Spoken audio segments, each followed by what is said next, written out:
You're listening to BQN. Assimilate the audio.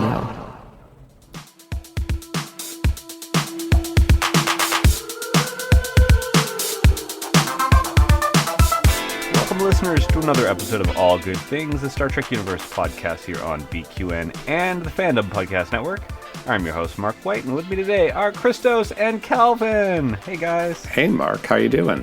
So far, so good. Where's Amy? What happened? What did you guys do with Amy? Boys Club today. Yeah, it's Amy's turn. She took the escape pod, so. She did. Oh, at the very last minute, too. We heard from her about an hour and a half ago, and she's just like, oh, whoops, I'm not going to be there. It is Easter Sunday here, so, I think she had some plans that she forgot about. Yeah, she had to go hide some eggs. Dear, you've made that sound weirdly gynecological. Oh, Lord! I wasn't even thinking gross, that. Gross. No! My gay ears. I don't want to think about that part of the anatomy. Humans, females. Oh. Well, guys, do we have any feedback or anything? No? I'll give you feedback because I wasn't on last week. Okay. I actually really liked it, and I don't know how I would have been on last week because it was already an hour and 20-minute episode. And if we would have taken on my choices, it would have been a 2-hour episode. But well done. It was very. I think when we had talked about the idea of the episode, it was going to be one of those. Could we fill up an episode talking about this? And you guys had no problems at all. It's kind of famous last words whenever we say that. They tend to be the longest episodes. Right? And I will say, we'll talk about Picard and Crusher at some later date. Actually, probably when I have the resolution of how Season 3 of Picard ends to be able to really be able to, intelligently encapsulate their relationship. So stay tuned for a later date. Well, Christos, do you have any tea you want to spill on any Star Trek stuff happening this week? Not so much happening this week. Well, I mean, this particular week was First Contact Day, and man, what a dud First Contact Day was this year. I mean, we got some really fun rainbow-esque, super gay character posters for Strange New Worlds Season 2, but that's all we got. I think everybody was expecting some big Section 31 or Star Trek Legacy or even these maybe mini-series movies that they've alluded to. Yeah. But, man, we got nothing. I think we've gotten spoiled the last couple of First Contact days. What do you guys think? I think it's weird that they released the news about the Academy series a few days before, and there was a couple of little bits. So why not just save them for actual First Contact Day? It would have been. I mean, who's doing? It was all a week before. Even the renewal of Strange New Worlds and the renewal of Lower Decks. You could have just held on to that for a week and at least Would have generated some buzz. Yeah. So I'm really thinking this is all because Picard has such buzz right now, and it continues to be so talked about that they just do not want to drop a trailer or anything that's going to potentially distract. And that's why I think it's another reason why I think they put it a little bit ahead. June 15th, we're going to have almost a 2-month gap again in Trek. So, and I'm cool with that, but I think they just really want to say, okay, Picard's going to have its ending, and we're going to talk that out, and then we'll start marketing Strange New Worlds, en masse. So. You've just depressed me now. I didn't realise we had a 2-month gap with no new Star Trek. That's going to be quite painful. You know what? Sometimes it's okay. I feel like, when we were getting we had over 50 episodes last year, and we're going to have 40 this year, which is a lot. There's other things to watch. So a little time out is not a bad thing. And it does mean we can use Twitter on a Thursday without fear of spoilers. It means I don't have to get out of bed at 5 a.m. on Thursday to watch Star Trek so that I don't have to get spoiled or, and honestly, I just want to know. So it's I'm that curious to know what's next that it's worth getting up. The other thing that came out this week was the new remastered 4K editions of the Next Generation movies. Those dropped the day before First Contact Day. You can get those individually or in a box set. I have had the opportunity to watch Nemesis and First Contact, and I can tell you First Contact is beautiful.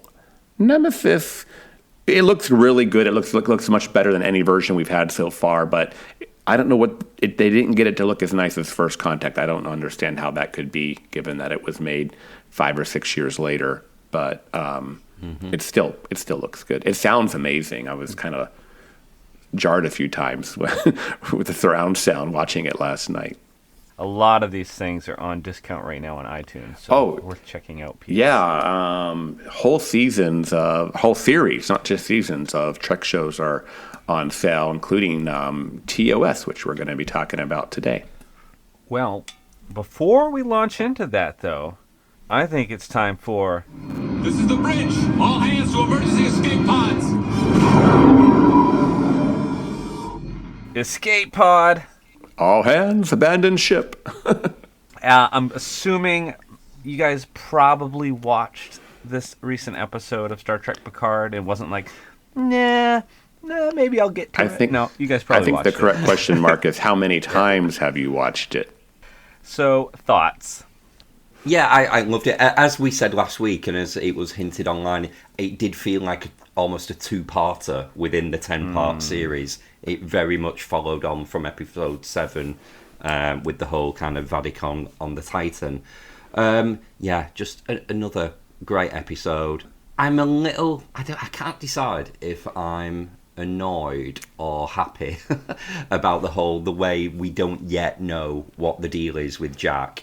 It's episode 9, the penultimate episode this coming week, and there's still mystery going on. The final episode should just be the big battle and the resolution, and it's almost, if you think of a TNG episode with the Act 1, Act 2, Act 3, Act 4, you kind of know what the mystery of the week is in Act 2. So it's modern storytelling, and it's great for the speculation, and it's why we talk about it here on the show.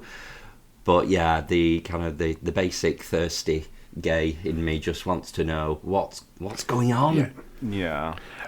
It's like you've been fapping for 9 weeks and no release. Well, I think that I have a feeling it's going to all pay off. I feel like they're kind of building up to like, well, I feel like they keep on like, they think they have it figured out, and then it's this, and then it's that, and then... So I'm more certain than ever that I think it's Borg. I don't know if you saw the scene from next week's episode that kind of is a continuation on of where it left off. It shows Troy opening the door, and she like flips out and runs. I think she saw the Borg. Because, I mean, she's not going to see the paw race and freak out. She probably wouldn't even know what it is. Unless it was just this overwhelming feeling that she got. I think it's, oh shit, it's the Borg. And she runs out, and she's going to run her way all the way to the bridge to go say, red alert. I don't know. That's my thought. So overall, the episode, I got to say, even when I rewatched it, I kind of almost fast forwarded through the first 20, 25 minutes. It is some really, really dark storytelling with the execution of the crew and just how dire things get. It's some really dark Star Trek, and I'm not just meaning the lighting. It's really dark. For me, the episode really starts to feel good, kind of starting from, when Worf comes in and puts his little whatever his new knife is, through the changeling, and the tide starts to turn. I don't know that I appreciated how dark the end of episode 7 and how dark the first part of episode 8 are, and I almost want to say it's too dark. But I do love the part from there on. There's so many satisfying things that come. Mark, what are your thoughts? Episode 7, first of all, to me, it was as though that episode, Stardust City Rag, was only the torture scene. To me, that episode 7 was just complete darkness without much levity at all. There was nothing to balance it out, right? And so we get into episode 8, and yes, the beginning part of it is dark, similar to like Stardust City Rag, but then there's that whole other half that brings it up and gives the balance. And so I was great with episode 8. because even though, like you said, and I agree with you, the beginning part is very dark, they at least switch it up, I think, around the midway point to make it lighter and more optimistic, and you're like, okay, like, they're gonna win the day. Because of that balance, I can appreciate the whole episode in its entirety of being like a really, one of my favorites of the whole season. It was just, I like that balance, so I was really appreciative of that. I mean, they killed Tavine. How could they? Yeah, but how many lines did she have anyway? But when you talk about the idea of this potentially being the start of a spin-off show, the Next Generation, one thing that, I almost said Titan, is that Picard has done so well, is introduce us to the bridge crew of the Titan. And I mean, a lot more than just LaForge, you know. I feel like I'm kind of invested with the Bajoran guy and Tavine and all of them. And so, I mean, it made me feel something more. What was Tavine's role? She's a science officer. Because now there's an open spot. I mean, we could have even Raffi come on and take over whatever that role is or what have She's not the science I officer. don't think she'd be a very good science officer. No, She's like don't a look good in security blue. man. There is an open spot there, so but to bring somebody else on. I don't know, is, you know, Vulcan, Deltan, whatever she was, some sort of hybrid. I thought she could have been very interesting character. I wanted to see more. Kill the girl with the tattoos or whatever. Yeah. They could have killed her. Or the girl with the green Yeah, hair. I would have rather them killed her. No. I just think at least if anyone's going to die, I'd rather it be one of the new characters than one of the legacy characters. So We're all in agreement there. I was fine, but they did a really good job of making us feel invested in these junior officers, this crew. And I know we're not here to kind of slag off Discovery, but just kind of to make that point of difference. What we've said about the kind of the bridge crew on Discovery, who we don't know much backstory, we don't really know them as individuals. Picard has done such a better job in just 8 episodes that when they did kill Tavine, it actually meant something. Yeah. It was a kind of, scream at the TV moment. So yeah. Discovery was the only one that I feel like didn't get that, because even Strange New Worlds, you have the secondary like bridge officers and stuff, and in that first season, like, we know who a lot of the crew is there as well, and Prodigy and Lower Decks. Yeah. One thing I completely hadn't thought about was when Shaw confronts Seven and says, "Why didn't you blow the turbolift out of the ship?" Which I guess is something you can do, right? Jettison the turbolift, and that would have killed Shaw, but also prevented Vadic from getting on the bridge. That was interesting. Something I hadn't even thought of as being a possibility in the moment. It's good that they put that dialogue in there, because it's fans like us that would, if we knew that was a feature, like, why didn't they do this? That's such a plot hole. So they're almost acknowledging it, so we don't have to whinge about it. However, plot hole, they changed sex of Spot again. So Spot, the cat, has gone from being male to female. It's back just to how male. he identifies or she identifies. She's trans. So one thing I've been thinking about, and we got 2 episodes, so I want to say this now so we can see if it's remedied. Looking back, we're 8 episodes in, 80% through it. When I look back at Crusher in episode 1 and episode 2, and, why did she hide Jack? And I think because it seems like it's gotten back to business as normal so much that it really makes her decision to hide Jack for 20 years seem really stupid. It's just like it never, like, her and Picard are just, thick as thieves again, running around, solving problems on the ship. They spent the last 2 episodes together. There's no conflict with them. It's like they're completely over what happened in some ways. Troy's back, and there was no, hey, you left me. I was your best friend. I'm mad at you. It seems like this is all glossed over. So, and that's fine if you do it, but it really makes Beverly's motivation have less and less and less to stand on for what she did. I don't necessarily agree because, and I've seen Terry's comments on this online, but they're still in crisis mode. They don't have time to reflect on who's hurt who and blah, blah, blah. They have to be focused on solving the problem at hand. So if we got time with these characters outside of this 10 episodes, and got to see them outside of this crisis, I think there would be more time to be like, hey, by the way, you really hurt me. But because right now they're in this crisis mode, they really don't have time to work with their upset feelings. I see that. But that could be such a good... It could have been a good narrative, though, to have that kind of underlying conflict of, why have you done this, instead of just letting her off so lightly and Deanna saying, oh, I used to talk to you even though you weren't there. And it just... Why make the big... It was almost a comedy kind of scene with when Worf and Deanna were reintroduced, and he'd say, I've been thinking about you when I'm working on myself. And, if that's harking back to the relationship that they had 20 years ago in front of her now husband, and that's okay to reflect on, why can't we reflect on what Beverly's done for 20 years? In fact, it was more like with Beverly and Troy, it was just the super positive thing. And I like that. I did like the positive interaction and the holding hands, and it's cute. But at the end of the day, it's like, Riker says it in episode 1. She cut us all out. She just left with no explanation. And the explanation had to do with Picard and Crusher. But I don't know. I just feel like it seems more and more selfish that, what she had done. I'll reserve full judgment after seeing the whole 10 episodes, but it just feels like everything is just all hunky-dory. And, all 7 are around the executive conference room again, which, by the way, how good did that feel, Christos, can we introduce the topic of this week's discussion? Oh, is that your way of saying you're going to cut all of that out, Mark? I don't know. It depends on how long this runs. Sure thing. All right. So today's topic is Man vs. Machine Part 4.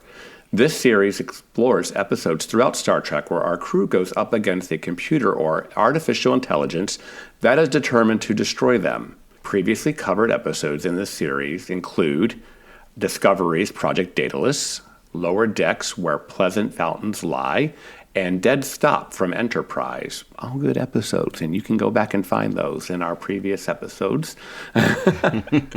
No offense, but those episodes were all so much better than this one. Well, no, I'm even talking about our discussions about those. I mean, those were, I think I was on all of those, I think. And I remember them being very good discussions, so. Love all of those episodes. I think I've said this before. Dead Stop is an Enterprise episode that I just put on sometimes. I like that episode. All right. So what is the premise and how does it relate to society in the 21st century, Kelvin? So, the Enterprise is summoned to a space station by Commodore Enright. Without explanation, Commodore Wesley, commanding the Lexington, explains in the Enterprise's transporter room will be a test vessel for a new revolutionary tactical computer called the M5 Multitronic Unit, designed by the brilliant Dr. Richard Daystrom.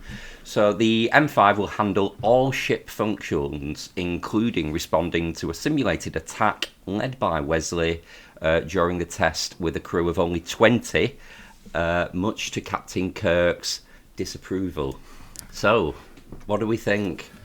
Overall, I like this episode, first and foremost. Because you have to remember this came it's 57 years ago. So this might have been one of the first instances where I think a television show may have explored the idea of AI running ragged. It's a trope that's been used a lot, but, Trek is the old school one that probably had one of the very early discussions about this way back in the day. And you have to think about, it being the late 60s and how fast technology was evolving and some of the modern conveniences that we were getting and things like that. So I could see where the motivation to write this episode came. I felt Kirk's response, it goes back to Captain Kirk's chagrin, was a little heavy-handed, but otherwise, I thought that the premise of the episode was very strong. I really like this episode because I know it's very easy to talk about how particularly the original series has aged, but this subject matter is just as relevant today. I mean, what I found just crazy this week, that there was a segment on Breakfast TV here in the UK just about, the modern AI androids that kind of like have the human faces, and people saying like, "Oh, AI is so sophisticated, it's going to take over." It's going, they were going full Terminator 2 on us, and it's exactly this now. Clearly, the M5 computer, when you look at it, the computers. Well, there wasn't really computers in 1967 for season 2. It was a big complex calculator that they were afraid was going to take over the world. But now you've got such sophisticated AIs and Alexa and all the other kind of devices that we take for granted, that even though the fear is still the same, it could almost happen. So I like the very basic look at what we would look back now and think, well, that's such a basic computer. We've basically got an M5 computer. We've got self-driving cars. So why was Kirk so put out at the thought of here's all of these functions that the computer could have to save us a job, as opposed to it being, just his ego being checked of, I'm not the one in command. I don't know if I necessarily agree with that. What surprised me about the episode was that Kirk seemed almost supportive at the beginning of just like, oh, okay, I guess we're going to go along with this now. And he was sort of figuring out in his head how he landed. And there was that discussion in the corridor with Bones of like, am I crazy for feeling this way? Like, he was a little bit conflicted, but when push came to shove and the Federation is telling you need to, go along with this, he was, playing ball at the beginning and just like, okay, I guess this is what we're doing now. So I was caught off guard because I expected a more hard, no from Kirk at the beginning. And instead he was just like, well, they've told me this is what we need to do, so I'm going to support them and go along with it. And so I liked that sort of surprise. And then, you see through the course of the episode that the doubt that he was struggling with, there was a reason for that, and he was smart to doubt the M5 system. Yeah, but I mean, what I'm getting at is, it wasn't just Kirk. There was a scene with Uhura, there was a scene with Sulu, where basically they didn't have to press the button because the M5 had already done it, and they seemed quite annoyed of that the computers just decided to do this. If you get in your car now and you've got automatic windscreen wipers, you've got automatic headlamps that come on, so you don't have to remember to press. You don't get angry with the car for doing this for you. It's a smart feature. It's something that is good. So I know hindsight is a wonderful thing, but I didn't get it. I didn't understand why they were so annoyed that the computer is making their life easier, making their job easier. So I don't think it was, oh, am I just going to be completely redundant then? Was that the ultimate fear? I don't know. Well, one of my friends, he's talked to me recently about the fact that he has a hard time now finding manual transmission. For cars, it's getting harder and harder to find those. And for myself, I'm just like, yeah, why would you not want automated? I don't want to worry about stick shift or whatever. But there are people, and I think this is why Sulu might have been upset. It's that want to be in control of driving the thing more than having the computer sort of take over a lot of functions. Yeah. I suppose they did that with Tom Paris in Voyager, didn't they, when he designed the Delta Flyer to kind of, he wants to, feel the ship rather than just press a button. He wants a stick shift, as you Americans would say. Well, I think that just becomes it's just a matter of economics with the stick shift thing. As they become less popular, less are selling, so they're making more automatic cars. And so there's just no financial motivation for car companies to make them as readily available. And there's some arguments to be made about fuel efficiencies and things like that from a stick shift to be made. But kind of getting back to the topic, I think one of the reasons I think they wrote Kirk, I thought Kirk had a pretty heavy response, although the reason he just has to go along with it is he has no choice. He's under orders. His Commodore is ordering him. It's not really up for debate. He has his doubt, his spidey sense is tingling or something. I don't know, whatever you want to call it.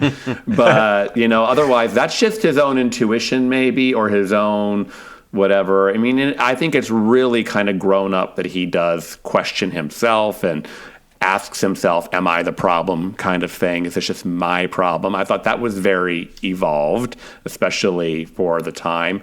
But I think one of the reasons it was written so strong was if you think about it, we've been wrestling with this question now for 50, 60, 70 years. In the 60s, this was kind of new territory, automation, losing jobs, and, what that was going to do to society. And if you look at probably how many factory jobs have been lost to automation over the last 70 years, it was probably something people were really afraid of then. And honestly, it's still a thing now. To your point, I think that's why this episode still kind of seems relevant, is that we're still talking about this, and everything is still pretty relevant for the most part. Yeah. I know that, even here around the network, there's been a lot of use in the last, few months with automated systems, right? Like people are using ChatGPT and incorporating script elements into the podcasts. I myself have used Lensa app to help create some of the artwork. Now, the way I look at it, on my perspective, and I will die on that hill, is I feel like, as far as art, I don't think that AI will ever replace, like, true art. There has to be, I feel like, a human to be able to generate, like, art that it makes you feel a certain way or whatnot. But I do feel like it can be used to enhance things, or get a certain look that might be you don't have time for. Like myself, I like doing different styles of artwork for each episode, but I don't necessarily have time always to hand draw everything. And I don't just want to use the photos that are stock photos, that I find online from the episode. So if I want a particular look, if I put it through the filter of Lensa, then all of a sudden it's like, hey, I can have a painting done of this particular scene, and this is the art that I would like for the episode. And I didn't have to spend the entire week doing it because Lensa just did it. Now, it was my idea, my concept, and I picked the scene, but Lensa did the hard work of, like, animating it to it's a tool in your toolbox, the same way Photoshop is a tool in your toolbox, the same way it's a program. Yeah. So if it's allowing you to do stuff that you normally wouldn't have, as you would say, the time to do and whatnot, but it helps you put out a polished product, that's pretty cool. I think the debate with this type of work is, will it begin to replace true artists and make the ability for a true artist to make a living? Is it going to encroach on that? And I think, unfortunately, the answer is yes. You will still have the need for some in here and there, but I can tell you, living in the world of marketing, some of these tools are making things just move faster and better and cheaper and easier, and I'm hiring less people. I'm actually bringing on more software sometimes and hiring less people. Absolutely. And I suppose some of the fears are that when we create a tool out of convenience, or to speed up a process, or to make a process more lean and cost effective, does it actually result in de-skilling of the human? So, Mark, you just mentioned in the world of art, do you feel that because you've got something now that you can use that speeds time up and gives a really good product, do you feel that you are losing a skill to create that manually if you didn't have it? So, and you could say in the world of cooking as well, with all the kitchen conveniences that we've got, are chefs becoming de-skilled? Yeah. In schools, are children more dumb because they're getting all their essays done through AI? Skills atrophy. Have you tried to write in cursive lately? It's so much harder for me to make it look nice because I don't do it every day anymore by means. I type notes a lot more. We're typing more. They don't even teach penmanship and cursive in school now to kids because it's not as necessary. It's moved on. There was a lot of that during the pandemic. Like when in the UK, loads of people were furloughed and the government paid all of your wages. It was great. But then when they went back to the workplace, everyone was saying, I can't remember how to do my job. I've had 4 months off work. Even driving a car from A to B they felt quite nervous on the motorway because they'd lost a lot of confidence because they'd obviously been locked down. So yeah, there is skills atrophy is a real thing, and yeah, I think it's really interesting that it's explored through man versus machine. I'm reminded of the Undiscovered Country Kim Cattrall line about the tossing the wooden sabots into the machines that take away our jobs, hence the word sabotage. So yeah, it's obviously been around for hundreds of years, this fear of automation. Very true. Right, are we going to have a look at the man himself then, Professor Richard Daystrom? Yeah, what an interesting character. And this is one of those strings. Now, I think we discussed it on a previous episode, but I know that Gene Roddenberry didn't specifically want there to be a lot of correlation between TOS and the 90s Trek shows. He wanted to sort of leave that in the 60s. That's why you didn't see a lot of the same aliens and stuff like that. That was sort of his directive. But here is a name or a character that has literally been brought up through, I think, every iteration of Trek. And this is the first appearance of Richard Daystrom. So that was really cool to see. Yeah, and for someone like me who has had to make an effort to go back and watch the original series, having grown up on TNG, DS9, Voyager, Enterprise, where you hear Daystrom, basically anything to do with cybernetics, Daystrom, to actually go back and see the character, it's fascinating. I like the actor. The actor's voice, I could hear, I could listen to him speak all day. He's got like a very Darth Vader tone to his voice, very James Earl Jones. Very Avery Brooks too, just very distinct, very good orator. You know, that's when people have those voices, like Kate Mulgrew's another one. People who have those voices that just captivate you and you listen to every word they say, and it's about their diction and how they speak. And Maya Angelou is another one. I just always, like, anytime I see at this point, a video of Maya Angelou, I was like, I'm listening, because she has this way of grabbing your attention.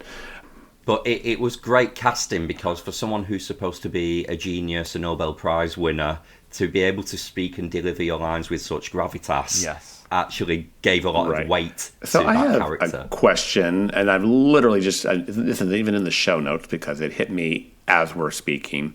So Daystrom is a name, the Daystrom Institute, the Daystrom Station, blah, blah, blah. Daystrom Prize. Yeah, and he had so many achievements. But when you think about M5, hundreds of people died as a result of his failed experiment here. Would you think that if with that sort of a legacy, that there'd be all these things, you know, his experiments killed hundreds of people just in this one instance?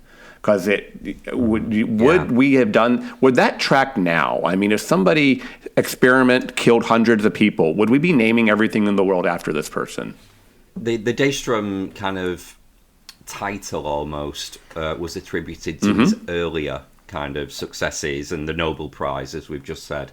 But in modern culture, if there was then something negative attributed to that person, they would almost be renaming everything, their credibility, and he would be cancelled. Well, this kind of goes into this other idea I had of, they talked about Kirk and McCoy had that really cool discussion, and you know, this guy, who is this guy? I mean, like, he got the Nobel Prize and whatnot at 24, and he's about twice that in age at the time of this in this episode, right? So the idea in the human race and in life in general, you know, once we achieve something of notoriety, especially at a younger age, you know, suddenly then the job becomes to do it bigger, do it better. What's the next thing?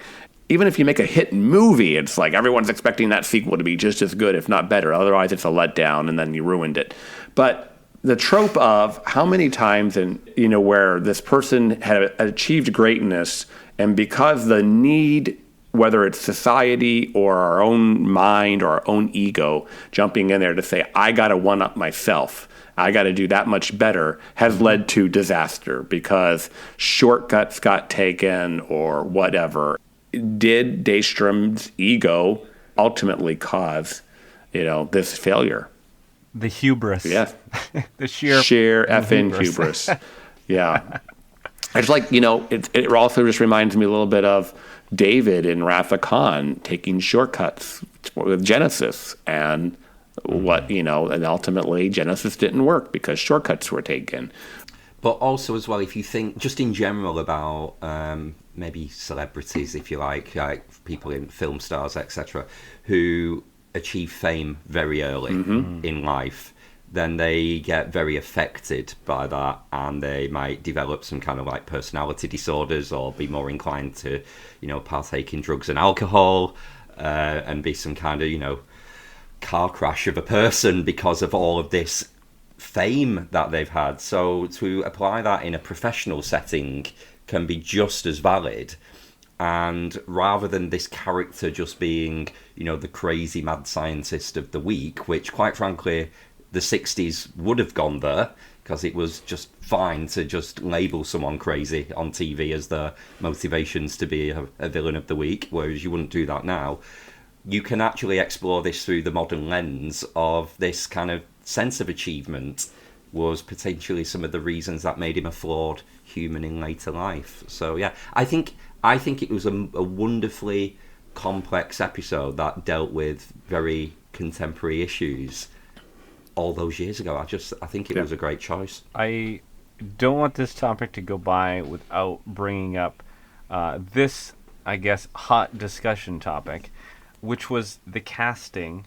In the 1960s, there was not a lot of representation of people of color. I think they were used, I guess, a lot to be, I guess, the tag-along sidekick for a white hero character, or they were used to show slavery and oppression stories, but not so much to show them having intelligence and them being the focus of a lot of story arcs. And so I think it was brave at the time, this is myself projecting, of them to put a person of color to be the primary focus and to have the character be a genius. Now, is the genius flawed? Yes. Was that right? That's debatable, but I do think at the end of the day that was a good choice to show a little bit of representation in a somewhat positive light. And just to tag on to that really quickly, they also made the character Emery Erickson, now this is from Enterprise, the creator of the Transporter, also be a person of color. And I do see a lot of the similar characteristics between that character and Daystrom. Okay, I'm done. I almost had to stop and think, because I was having those same thoughts. I'm like, are they related? Was there a relation thing there between the two of them? It's completely not.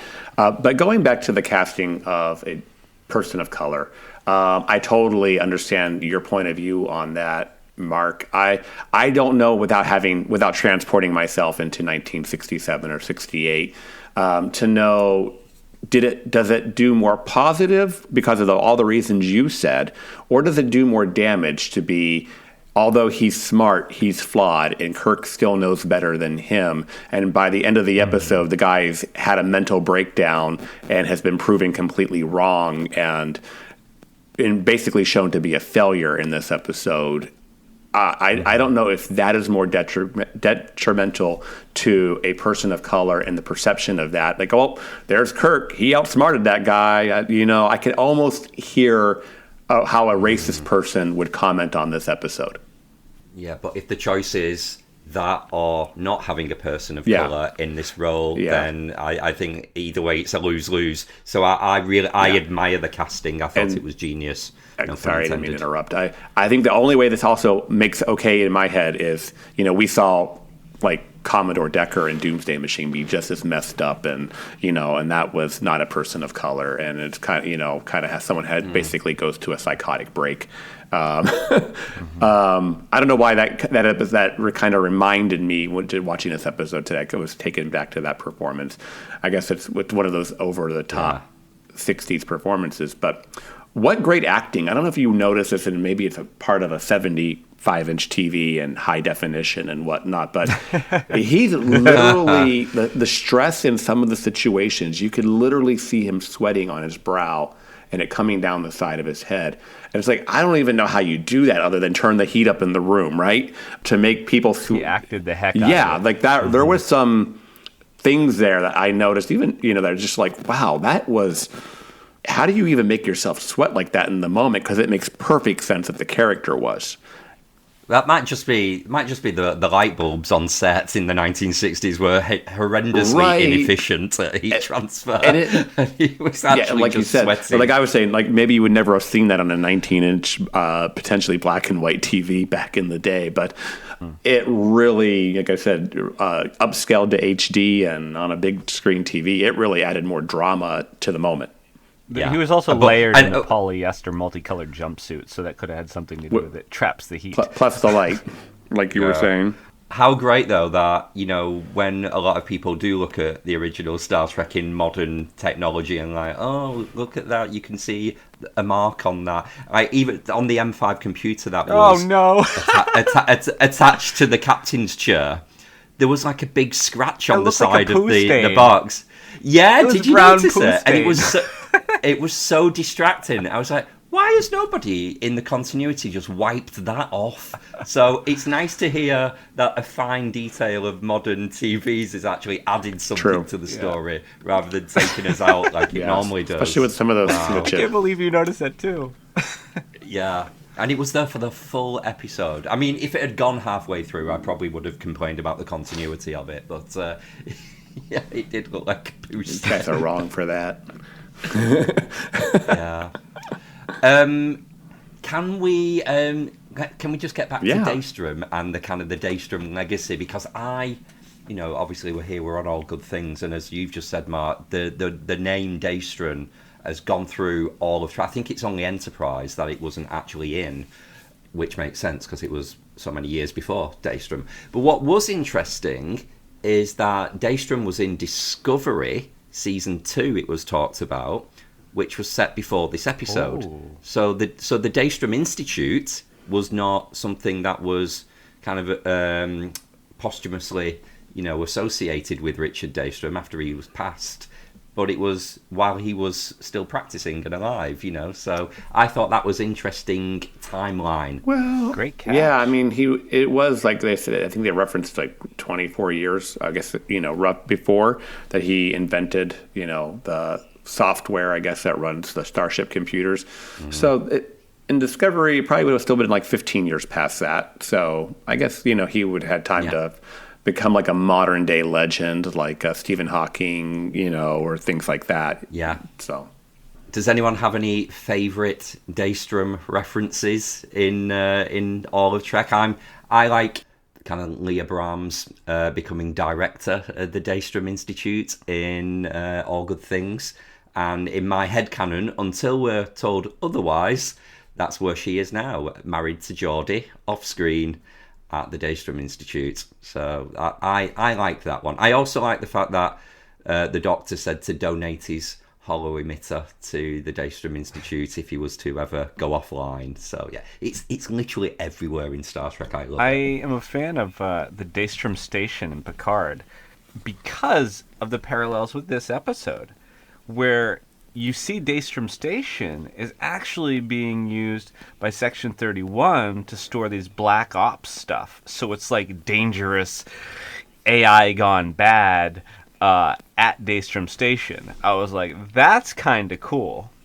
And that was exactly the same as Lower Decks as well. That was the Daystrom cybernetics area was where they put all the crazy computers, like Peanut Hamper and Agibus.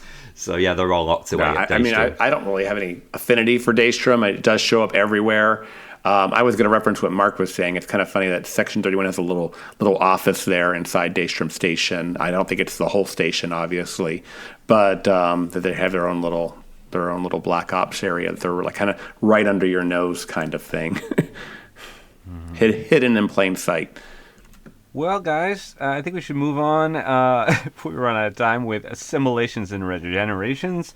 As our listeners are probably aware already, assimilations are things that we like. Regenerations are things that we think should be sent back to the regeneration chamber.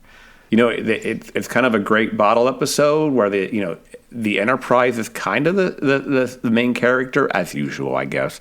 But I will say, and I watched the updated special effects version of this episode, not the original version. But we do see, the station, the space station, and several other Constitution class vessels. So while it's a little bit of a bottle episode, everything is done on the sets of the Enterprise. Yes. Yeah, I just wanted to throw in a very basic gay assimilation that Commodore Wesley was really hot. I really like the guy who played him in this episode. I looked back, I thought, you like those little silver foxes. I don't remember seeing him before. I do. Lovely. When they first brought up the M5 computer, in my head I was like, why is it called the M5 and not the M1? And then it immediately came out of Kirk's mouth, why is it called the M5 and not the M1? So I was like, yes, thank you for clarifying, because this would have been confusing. Here in the UK, all of our motorways are called M with a number. Oh. So whenever I hear the M5 computer or the M1, as they say, I'm just thinking, the M1, that's the route from London to Newcastle. Oh, wow. and the M5 takes you to Wales. So, that's how that's all I think of when I hear. That's how the M5 freeways computer. work in Hawaii too, on Oahu, and H1, H2, H3. Yeah. I thought it was weird that people were questioning Spock's interest in the M5 and Daystrom. Like, why would you know about that? And what do you care about that? And it's like, well, he's a very intelligent science officer who's well educated. Yeah. And of course, he's going to be like any professional, keeping up with what's going on in his field of interest and his field of specialty. I think it just makes Spock look competent, but people want to make it sound like there's a sinister motive or something there. I don't quite understand it. When I was watching it, I was getting some Lower Decks vibes with the episode The Stars at Night. I don't know if you guys remember that episode, but they had that ship that was completely automated, and the Cerritos was sort of racing to complete missions against the it. Texas class. And I was like, oh yeah, like this is kind of like that. Like they're having the Enterprise go on essentially this mission completely automated, and that was sort of the premise. Yeah, good little parallel there. That was interesting. And then you get a lot of the classic TOS little data storage devices that they look like floppy disks, don't they? Like really brightly coloured. And they're completely wooden. Fisher-Price toys. Yeah, that. You can hear the plastic clunk and stuff. Yeah, unfortunately, that is one of those at this point in time. It takes me kind of out of it, kind of thing. It's like, okay, I'm just nodding my head. They're cute. It's very colorful, but like we've seen even compared to TNG, it's one of those things that just like make you snap out of it, and you're like, okay, wait, I got to get back in the episode. Well, they've showed those same chips in now Discovery and Strange New Worlds, and they're like this clear sort of plastic, and they look really cool, like updated. But yeah, there it's kind of like they're wooden blocks that they've painted, and it's very obvious. I mean, but they're cute. I got a kick out of it. They tried in the 60s. They were trying. Yeah. Right, well, if that's what we love about the episode and we're assimilating, what are we regenerating? Well, let's see. Well, there are two things here that one doesn't bother me as much as most would think it would, based on some of my past comments. Kirk's line, it kind of keeps coming up. There are certain things men must do to remain men, and the computer's going to replace men, and there's 430 men that are needed to run a starship. It's like, okay, that's mentioned a lot, but okay, I don't know why we keep on saying men. We could say people. We can say, this kind of shows how times change. Mm-hmm. And then we have the use of the word man, and there's also mention of God in Daystrom, how he's programmed M5 to be, have these, basically be religious, having religious principles and whatnot. And I think that just kind of smelled, I just like, why, why would anything Starfleet be doing that? So I thought that was a little bit of a sign of the time, more so than it is anything. Mm-hmm. What do you guys think? I always think it's a little bit like Kirk is quoting old poetry or something because of the the dialogue of the 60s sounds like something you'd read in an old poetry book with the man and the lord and this and it is so I didn't find it offensive or uncomfortable. I just realized I was watching a classic 1960s Star Trek and that was the norm. I find it's more interesting and also it's quite rewarding almost to look back and see that because actually now you can see how far we have come. So, yeah, it didn't bother me. Oh, I was going to say, I was wondering why the Enterprise, to me, it never made sense that the flagship for the Federation, they're like, we're going to take this prototype computer that we haven't installed on any system before, we're going to put it in the Enterprise, and we're going to make the Enterprise test it out. It's like, really? There's no Cerritos at that point? Like, well, I mean, your comments make sense in today's Star Trek, but in that version of Star Trek, I mean, every ship was the same Constitution class. So, what's the difference? You know what I mean? Other than the notoriety of being the flagship, which I could kind of understand. But on the other hand, this is supposed to be our flagship, and we're so confident it's going to work that we want to put it in our flagship. One would say when you pilot something, you do something where there's going to be minimal risk. So I could definitely see the point. They tested loads of stuff though on the Enterprise D. I mean, even like the Traveller coming on in like episode 4 to upgrade the warp drive, and obviously that backfired. It's for story purposes, Mark. We can't go have a whole episode over on the New Jersey. Good See my episode 6 Picard reference. Very good. Pats you on the head from across the world. Well done, Christos. Oh, I would love to see the New Jersey make an appearance, so that would be badass. All right, so another regeneration. Even if a ship is automated, wouldn't it need a crew in case of literally anything? It makes no sense. For example, like away missions. Would we expect M5 to go make first contact with a new species? Hi, I'm the computer representing these people that are, millions of light years away. I'm here to say hi. I just don't think the idea of it replacing everybody for the most part makes good story sense. And maybe even in 1967 or 8, they also should have known better than to just be 100%. It could have been a little bit more, written a little bit more to make sense. Regenerate. That's a big regenerate. Absolutely. You guys are like, yep, I agree 100%. I got none. I can't debate that. No arguments here. Oh, yeah. Although saying that, when Daystrom delivered the dialogue about it being more practical to have M5 controlling where it would be too dangerous to send humans, it reminded me of a lot of the conversations in Dr. Bashir, I presume, when they were talking about holograms. You don't need a doctor, so put a EMH on a space station or somewhere where living quarters are at a premium. So I like the little parallel of sometimes it's just not practical to have humans. But yeah, no humans at all, or no people at all, shall we just say? Yeah, that doesn't really make sense, does it? One thing I would regenerate is Daystrom himself. He has this motivation. He brings it up several times about not wanting man to die and how dangerous space is.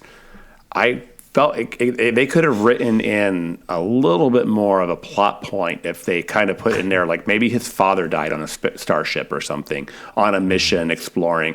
I mean, I think his character was lacking certain motivation for why he was so adamant on this, and I think something like that could have given more motivation to the character to say he lost his wife, his father, could have been his husband.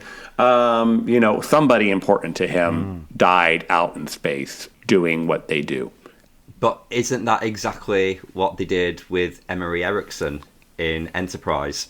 So you could almost argue, Christos, that maybe when they were writing, was it Daedalus, the episode in Enterprise, that they thought, let's make this character, this kind of flawed creator of the transporter, let's give him some really good backstory. And that's exactly, they've righted that and by themselves. And it was to save his son, right? Yep. And if they had done that for Daystrom, it could have been less about ego. It would have come across less about ego and more about just somebody who's been hurt and lost somebody. There'd been more compassion and more understanding of the character. Makes him a bit more tragic rather than just, person of the week. Well, guys, we have a load of trivia. As is the case usually with the original series, there has been, over 50 years of interviews and books and, all kinds of stuff about TOS. So there's a lot of trivia. And there's some really cool bits. So let's jump into that. I'll kick off then. So, mathematician Lawrence N. Wolfe wrote the original story for this episode, which was based on his fascination with computers. However, it emphasised that the M5 unit and its creator, Dr. Daystrom, barely featured the Enterprise crew. It was heavily rewritten by D.C. Fontana, who focused the storyline around Kirk's fear of being replaced by a machine. Very interesting. I would have liked to have seen the original. Yeah, well, it's at the end of the day, when you're making a TV show, you got to kind of make it about the people you've hired to be on it. Jumping right back with that, the episode was a social commentary on American job losses caused by the increased mechanization during the 1960s. Which is coming back up. We can relate to that now. I don't think it's ever gone away, that. Producer John Meredith Lucas bought Wolfe's unsolicited teleplay because it could be made fast and cheap using only the existing Enterprise sets, and decided to direct the episode himself. So, yeah, I like bottle episodes that focus sort of on the crew and the ship as a character. I've always liked those episodes. So for me, this is a plus. We've got the evocative music by George Dunning, composed for Metamorphosis, which was an early episode, was reused when Kirk romanticizes about sailing on his tall ship. I love that line. I'm sure that line, all I need is a tall ship and a star to steer her by, I'm sure that became on one of the dedication plaques for Defiant. one of the starships. Are you reading the next one? And literally the next one. That's a I hadn't even read good. that. That's wow, good. There you go. Do you want to continue with the next trivia? Just read the next one too. No, I want to, because I had something I was going to pile on with this that I wanted to say earlier. So, pursuant to what... Oh, I love this because it just shows we're all thinking the same way. Kirk recites the poem, Sea Fever. He recites it again in Star Trek V, The Final Frontier. Quark paraphrases it in Little Green Men, and it appears on the USS Defiance dedication plaque. And I think this also goes back, we're talking about poetry and whatnot showing up a lot of times in 60s Star Trek and whatnot. I think you also have to remember in the 1960s, it was a different time. People were so much more well-read in the classics of literature and whatnot. We didn't lose hours and hours a day playing video games, being on our phones, watching countless, there was only 3 channels on TV. There was more time for reading. Life was a lot slower in some ways, and because people were more well-read on the classics, you did see a lot more quotations and pulling from literature in movies and TV. Love that. Absolutely love that. This is I love this. This is the 4th time Kirk talks a computer to death. He used the skill in The Changeling, The Return of the Archons, and I Mud. What a hilarious way to defeat a machine. And I want to tack onto that too.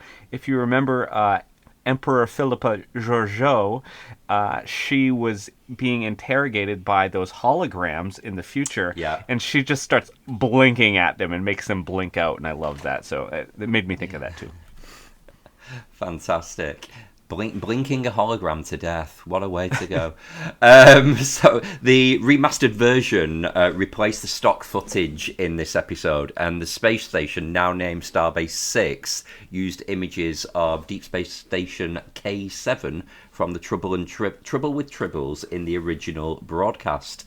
Whereas in this remastered version, it was remodeled to look like Starbase 47, as seen in the Star Trek Vanguard series of models. Which, if I can just add to that to kind of paint a picture, it looks like a much more scaled back, less detailed version of the traditional starbase that we know. So like an unrendered starbase, like just very plain, but the same basic shape.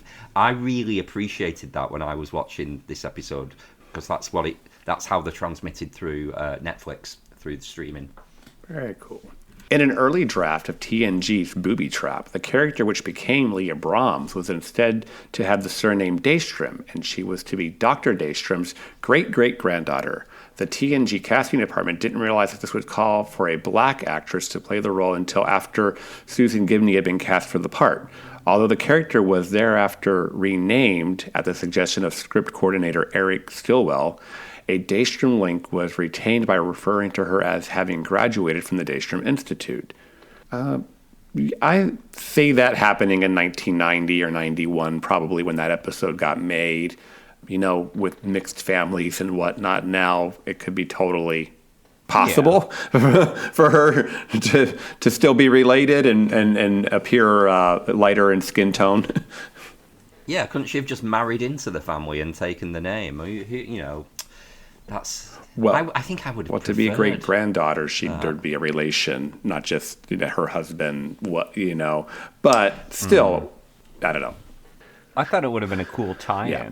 This next bit of trivia was a fun find of mine that was not necessarily on Memory Alpha in the trivia, but I did a little digging, and William Marshall, who played Daystrom, was the cousin of Paul Winfield, who appeared in Star Trek The Wrath of Khan and TNG's Darmok, and of course he was the primary, was his name Darmok? No, he was somebody else. That character lead alien was, the lead alien one that was on the planet with Picard. It was Captain Daython. Oh, Captain Daython and Captain Terrell, obviously from Wrath of Khan. Cool. Show off. Who needs Memory Alpha when you've got Memory Kelvin? Yeah. Even hungover Memory Kelvin still can still participate. Don't out me. Yeah, the brain cells are not overly firing today. Sorry. You're doing just fine.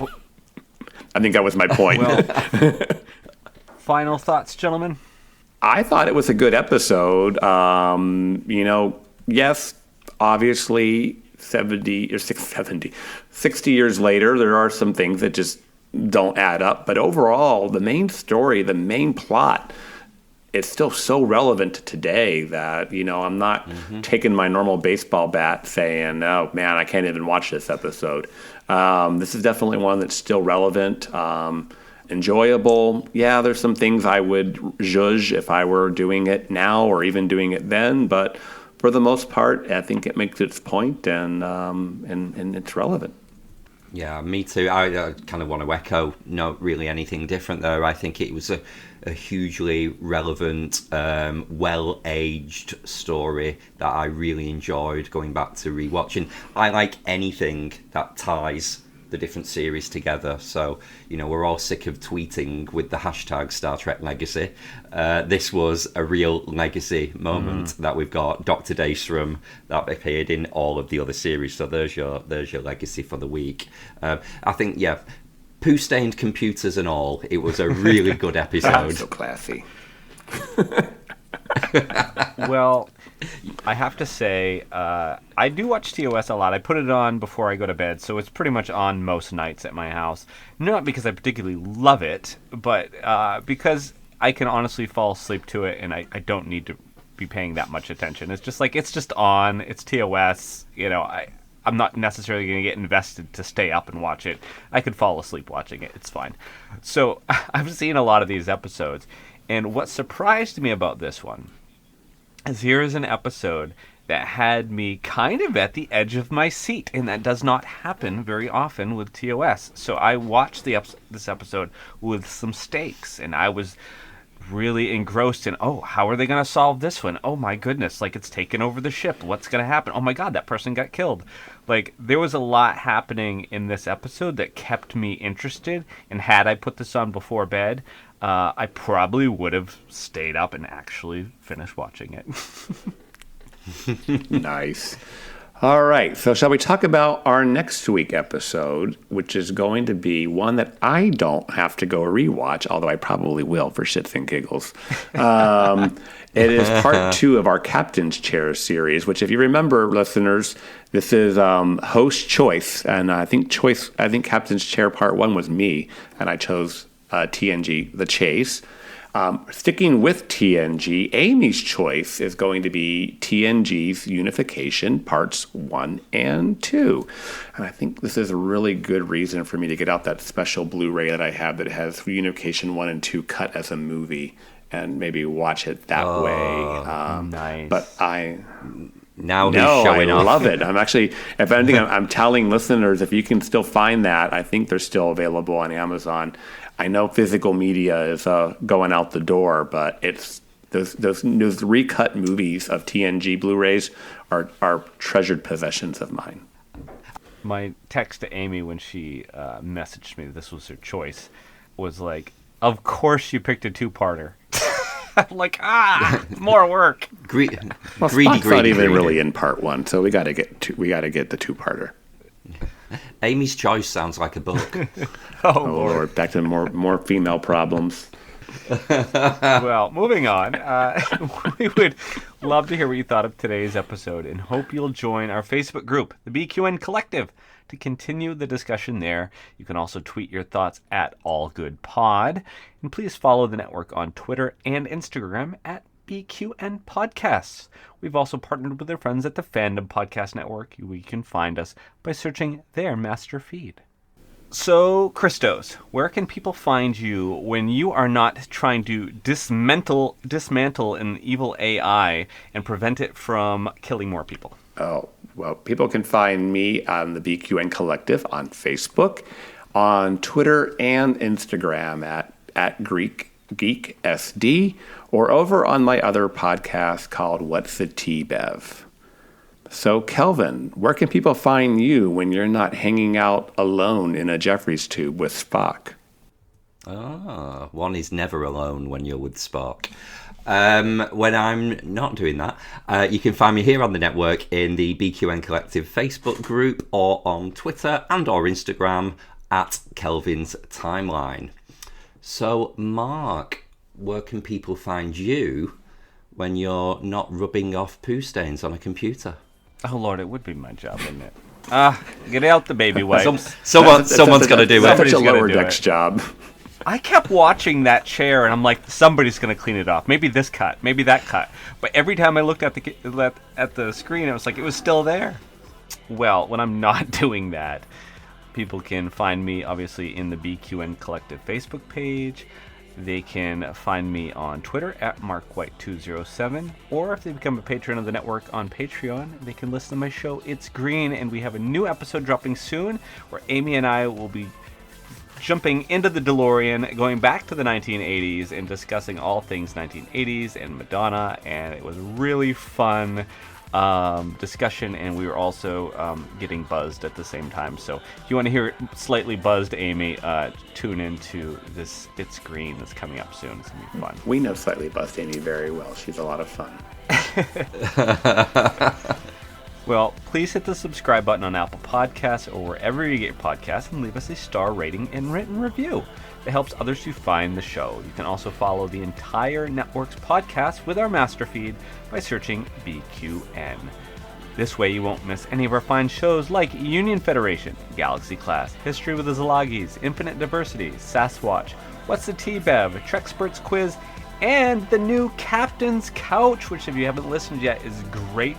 Captain Jeremiah goes through and discusses all topics related to his favorite show, Star Trek Voyager. So worth checking out. I really enjoyed the first episode. I heard it the other day. I love the premise of the first episode being like, why Voyager? So if you weren't a fan already, it makes you want to be a fan. But I didn't need any prodding.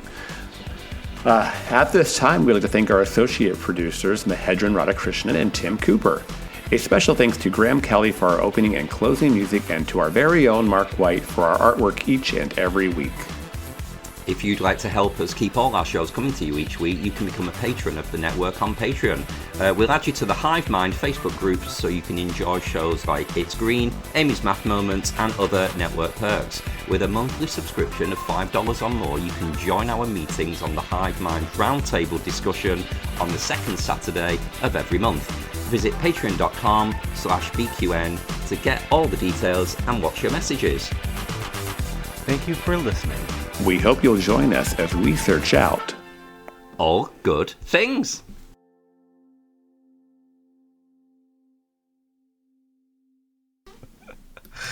Oh, Kelvin, you do it the same way every time. You're just like, all good things.